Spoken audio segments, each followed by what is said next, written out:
Hi everyone, it's Lynnea for LDRS Creative. Today I'm going to be showing you how to use the Watercolor Effects Floral Stamps to create a faux watercolor look. These are layering stamps that you can use with your regular ink pads, and then you spritz them using water if you're using dye inks or alcohol if you're using a hybrid ink, and it's going to kind of blur those lines and give you a faux watercolor effect. This stamp set includes actually two sets. It's a 6x8 and a 4x6 stamp set. Don't forget to turn your packaging over to the back for a handy layering guide. This is going to show you which flowers go with which stems, what layers to add to build your flower pots, and your shelf as well. So I'm going to be keeping this handy right next to me as I'm stamping. I have cut a piece of watercolor cardstock down to 4 1/4 by 4 1/4 inches. And I also have a frame, and this is the Floating Squares die from LDRS Creative. I know that I want to contain my stamping within this frame, so I'm just holding that in place in my stamping platform as I'm stamping to give me placement ideas. Here's how I plan out a card. Before I grab any of my inks, I like to take the stamps that I'm going to be using and just lay them out on my card. That way I know if I need to switch anything out. There are 4 different flower pots and vases in this stamp set, and I know that I need to keep this image shorter so that I can fit it inside of my square. So by laying everything out this way, I can see if I have the correct pot, or if I need to change that, or if I need to use different flowers, and how far down I need to stamp to make sure that everything is contained within my area. So I just take the stamps uninked and lay them out, and once I have a good idea, then I can remove all of my excess stamps and start with my base and just start stamping. So I know I want to use this wooden shelf, and that's a 3-piece layering set. So I have some brown ink that I'm using from LDRS Creative. This one is coffee bean ink. And then I grabbed the second layer, and I'm going to line that up and stamp with iced tea hybrid ink. And these stamps are really, really easy to layer. And don't forget, we're going to be spritzing them later on, and the ink is going to kind of move a little bit. So you don't have to be particularly exact, because this is meant to give you a messy watercolor look. I am using the LDRS Creative Hybrid Inks, and hybrid inks will not react with water. So if you're using a dye ink, you're going to want to spritz with water at the end. But since these are hybrid inks, I'm going to spritz with alcohol ink. And I'm not going to get a whole lot of movement. I'm going to get more of a blurring of the lines, but it's still a watercolor effect.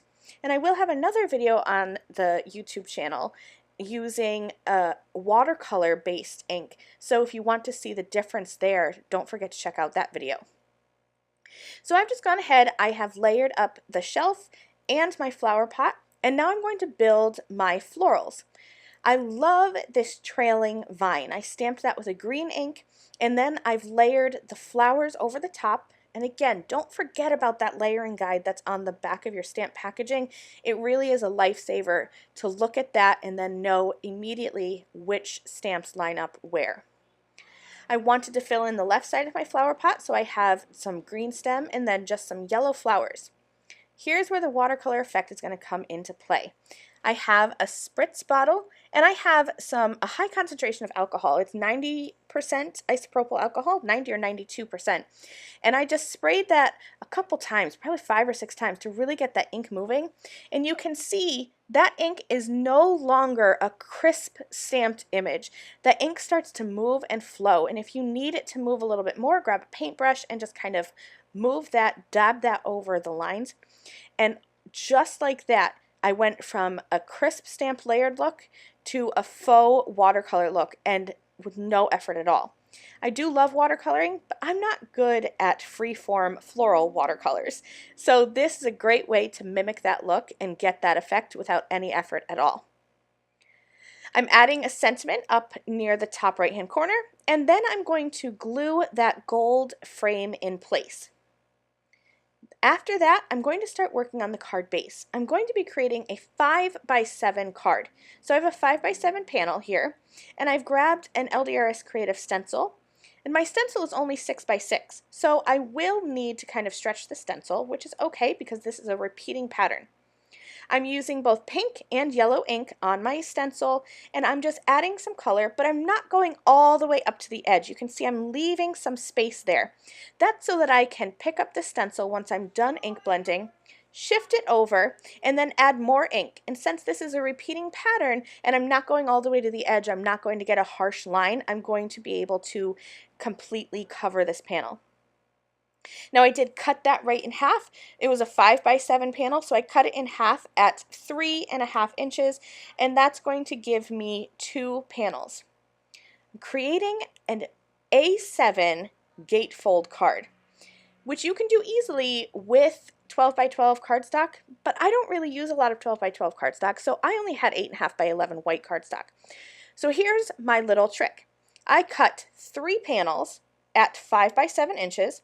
I scored 2 of them in half at 3.5 inches, and then I folded them overside of that third panel, and I'm going to adhere one of the flaps to the back.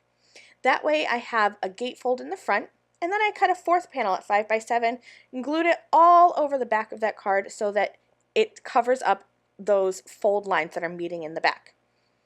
Now I have some coral colored cardstock, and those panels are cut to 3.5 inches by 5 inches, and then I added my stenciled piece right in the center, just kind of layering those up. I cut a little bit off the edges so that I would have a nice border.